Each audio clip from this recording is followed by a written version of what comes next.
So after what is most accurately described as an absolute banger of a race last time out in Silverstone, F1 fans only had to wait a week before we were racing again, this time in Austria at the Red Bull Ring, home of the textbook forcing another driver off and into the gravel. Not to mention curbs that have a tendency to leave cars in a worse state than plates at a Greek wedding. Now, going into Austria, it was Max Verstappen out in front at the top of the standings. But in Silverstone, after his car got some AlphaTauri debris stuck in the floor and was subsequently turned into a 2021 Haas, he only managed 7th place, allowing Perez and Leclerc to close up some of the gap behind. Now the Ferrari driver would be closer, but well, he drives for Ferrari, who apparently care less for strategy than Fernando Alonso does for track limits. Now towards the back, Mick Schumacher elevated himself out of the no points club after an 8th place finish, leaving Nicholas Latifi as the only full-time member. I guess at least he has now dragged himself up from 21st place though. All it took was 6 DNFs, a crazy qualifying and a mega race as well. Hey guys, it's Taron and welcome to the On Track channel and to round 11 in Austria. Now before we get going, a quick reminder to give the video a thumbs up if you enjoy it always helps out with the old algorithm, and don't forget to subscribe for more F1 content every week. Now with that out of the way, let's get into my honest review of Formula 1 and the 2022 Austrian Grand Prix.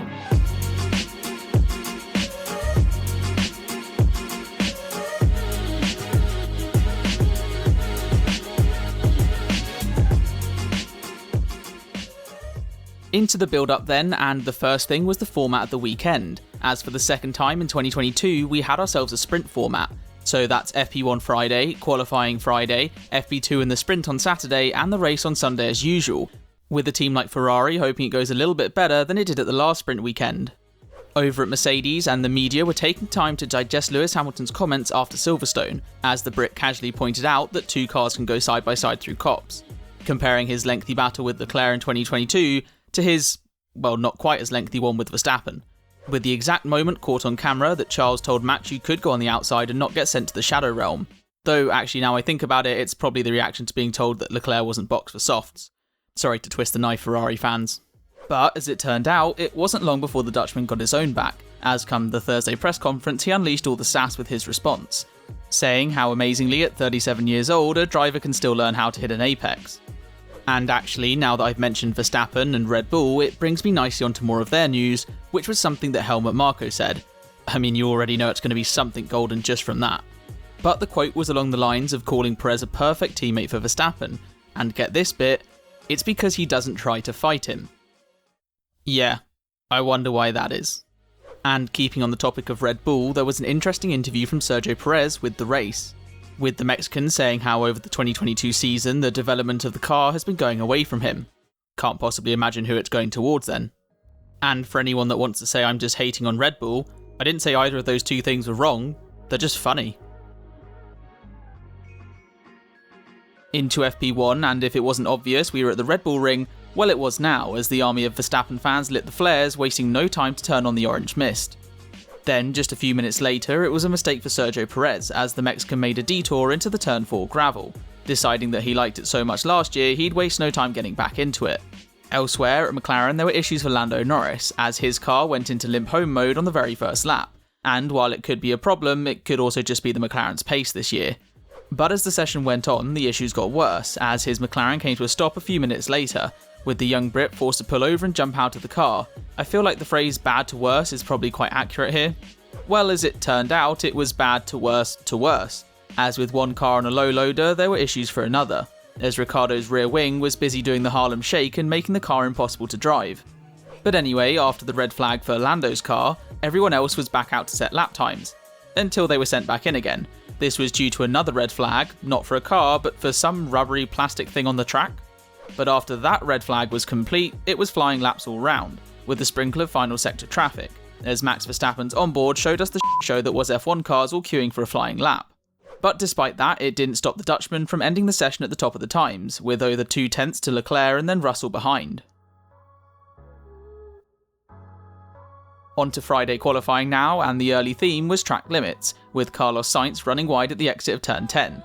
And while he may have been adamant that he kept it within the white lines, the steward saw otherwise. Maybe if it was last year, he could have complained to Michael Massey and been given pole position as a compromise. But he wasn't the only one, as Max Verstappen also went wide at the last turn, meaning with 6 minutes to go, he still had no time on the board. I'm trying to make this dramatic, but he very easily went to the top like 30 seconds later. Other issues included turn 3, with Hamilton and then Norris both having issues on their quick laps, but they did make it through fairly comfortably. Which wasn't the case for Lando's teammate Ricciardo, who was, well, just slow, out of the session in 16th along with Joe, the Aston Martins, and Nicholas Latifi. Apparently he was back to normal this weekend. Into the next part of qualifying, and after issues in practice in Q1 for Lando, they continued into Q2, as seemingly his McLaren had just lost the ability to brake, with the young Brit saying he was actually scared to hit the brake pedal because of how poor the car was slowing down. But elsewhere, slowing down wasn't a problem, for the Mercedes guys actually, as after the first runs and until the final ones they were sitting top 3 with Hamilton P1. Not sitting pretty though was Sergio Perez, as after troubles with, surprise surprise, track limits, with a few minutes to go he was still in the drop zone, until he finally put a lap in and pulled himself into Q3. Well, not unless the stewards had anything to say, as despite being generally on it with the rules, apparently it didn't matter much when it was a top car, as after seeing this image you'd think well then that's a lap deleted then, but in actual fact it would be investigated after the session. But as it stood he was through, unlike both AlphaTauri drivers Albon and Bottas, along with Lando Norris's sorry excuse for a car. Into the final part of qualifying then, and the Ferraris were first out, setting quick laps and going 1-2, until Verstappen jumped them both, sending his Red Bull up to the top. Over at Mercedes, and after looking quick so far, Hamilton had set a purple first sector, and then backed out of it. So he went again and set a purple sector, and then backed out of that one too. So on to lap 3 now, and this time he kept pushing, a bit too hard as it turned out, with the Brit losing the rear in turn 7, with the correction sending him on a collision course with the barriers. So that's him out of it, the session that is, not the championship, that was known a long time ago, but at least Mercedes still had George. Never mind, as Russell clearly looks up to Hamilton a bit too much and stuck his Mercedes in the wall as well, this time losing the rear in turn 10 and setting up a date with the tyre wall. But with that second incident it left just 2.5 minutes for everyone else to get a lap in, with the Ferraris crossing the line first to jump Verstappen and set themselves up for a 1-2, until Max crossed the line and took pole position away. At least I think it's pole. F1 have been all over the place at sprint weekends when it comes to that title. However, we weren't quite finished there. Remember what I said about Perez being under investigation? Well, that investigation quickly turned itself into punishment, with the FIA using common sense for a change and determining that the Mexican had gone over the white line, and they therefore deleted that lap time, which meant instead of being in P4, he was 13th. Feels kinda like Gasly's back in the Red Bull in one sense. So into Saturday and FP2, a largely redundant session given no major changes can be made to the cars, but still all 20 were ready to go. Well, 18 as the Mercedes cars weren't quite ready, the team choosing not to break the curfew in the garage given FP2 is a bit less crucial than usual. But once the session was underway it was down to business, which included concern for Charles Leclerc and his engine, with the team reassuring him it's all fine. Pretty sure we've heard that one before. Back at Mercedes and it was issues for Russell, with his overtake button not working. I mean, it could also just be the straight line pace of the Mercedes. But that didn't stop him making a move up the inside of Seb Vettel into turn 3, though if he's racing the Astons later then something's definitely gone wrong. But come the end of the session, it was the Ferraris leading the way, ahead of Max Verstappen heading into the sprint. Now usually I'd begin with lights out, except on the grid Alpine took the phrase F1 circus a bit too literally, as they left Fernando Alonso up on the jacks at the start of the formation lap. But with the car then cleared, we could get going, until we couldn't, when Joe's car died on the start-finish straight, before resurrecting itself and he had to start from the pit lane. So third time lucky and we were actually underway, with Verstappen holding the lead through turn 1. A bit further back it was contact for Lewis Hamilton on the opening lap, amazingly not with Kevin Magnussen, but with Pierre Gasly for a change, with the AlphaTauri being the right-hand side of an F1 car sandwich and the contact spinning him round. Back up towards the front and eyes were on the Ferraris, not because they were fighting Max, but because they were fighting each other, with Sainz diving up the inside on lap 1 and then lap 7 as well, with Leclerc getting him back through turn 4 both times. And once they settled down, it was Perez's turn for the cameras, as he made an opportunistic move past Mick Schumacher into turn 3, before moving his car up past both Magnussen and then Esteban Ocon for 5th place. However, someone not moving up but instead moving backwards was Seb Vettel, as he got yeeted off into the gravel through turn 6 by Alex Albon, after the Williams driver had already got himself a 5-second penalty for forcing off Lando Norris. But at least he was involved in some action, which was something that Hamilton was struggling with, as he found himself stuck behind Mick Schumacher lap after lap after lap after lap, until finally getting through at turn 4, but a tough sprint on the whole. Someone not finding it tough though was Max Verstappen, as he went unchallenged all race to come home and take the win. Sorry, take pole position? Wait, no, that was yesterday. Start the race in the first grid slot maybe? I don't know, that seems close enough. On to Sunday, and if starting 8th wasn't bad enough, there were more issues on the grid for Lewis Hamilton. As last-minute repairs to the brakes were needed. I guess if there's one thing worse than driving a slow car, it's driving one that's broken too. On to the start now, and the top 3 kept it clean, which couldn't be said for Russell and Perez, with the Mexican attempting to make his way around the outside of turn 4, and then the two of them having what is probably the most predictable crash of the season, with George getting a 5-second penalty and Perez getting a broken car, meaning after trying to continue he retired a bit later on. But Russell didn't get away unscathed, as he picked up wing damage and was turned into the day's first train driver, keeping Ocon, the Haas cars and Hamilton behind before stopping. Meanwhile, up at the front it was heating up, with the Ferraris, well, Leclerc's Ferrari closing in on race leader Max Verstappen.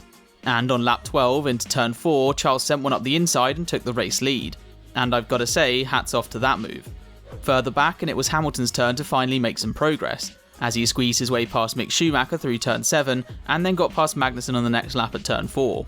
And once past those two, with the cars around him pitting, the Brit could run in clean air with no one around him, until Max Verstappen showed up, as after boxing for hard tyres he came out behind the Mercedes, eventually making a move down towards turn 4, with Lewis managing to control his natural instinct to do what a Mercedes normally does at that corner.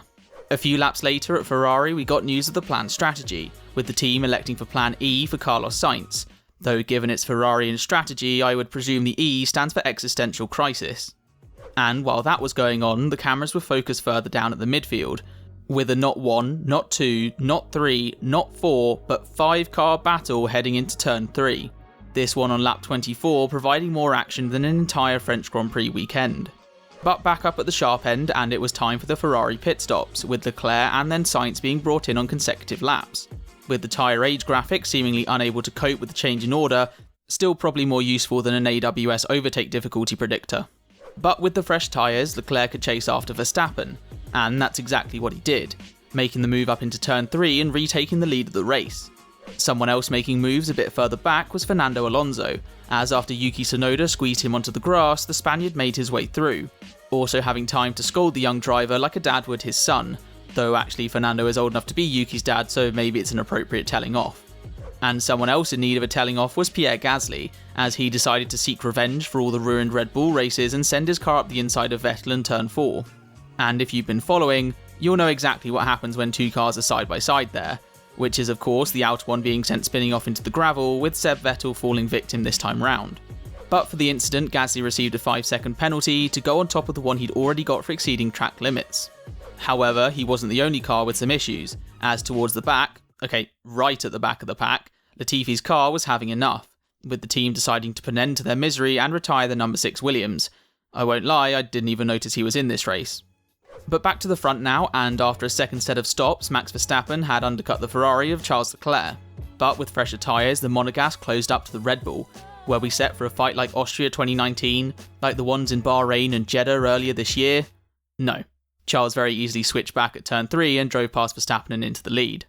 And with one Ferrari past Verstappen, it was only a matter of time before the other one would be doing the same, as Carlos Sainz drove up to the Red Bull and prepared for an overtake. Unfortunately for him, the engine had other ideas, as in the space of a few hundred metres it went from a multi-million euro piece of machinery to the world's most expensive disposable bonfire. Luckily, Carlos was able to jump out the car and proceed with what I describe as realising your hopes of being the team number 1 lasted a grand total of 1 race. But Ferrari still had one car that was running smoothly. Actually wait, if you just listen carefully, you can actually hear the sound of inevitability, which was issues for Charles Leclerc as well, as his throttle pedal was malfunctioning, to which the team responded by initially telling him it'll all look fine, but it wasn't, as the gap to Verstappen went from 4.5 seconds to 3.5 seconds down to 2.5. But I interrupt this battle for something even more incredible than a potential last lap battle for the lead, as further back at turn 4 we were witnessing a once in a lifetime event. Valtteri Bottas had made an actual overtake for position against a car he was actually racing. Again, sorry to interrupt, but I figured it was an event that couldn't be missed. But actually, the interruption doesn't matter, as despite closing up to just over a second, Leclerc took the win from Verstappen with Hamilton in third. Unless you're the intern that does the graphics, in which case it was Sergio Perez for Ferrari with the win, Carlos Sainz for Red Bull in second, and Max Verstappen for Mercedes in third. I've not seen something messed up so badly since Boris Johnson tried running a country. Anyway, that's all for now. Thank you very much for watching. If you have enjoyed, do make sure to give the video a thumbs up and subscribe for more F1 content. But until next time, Take care.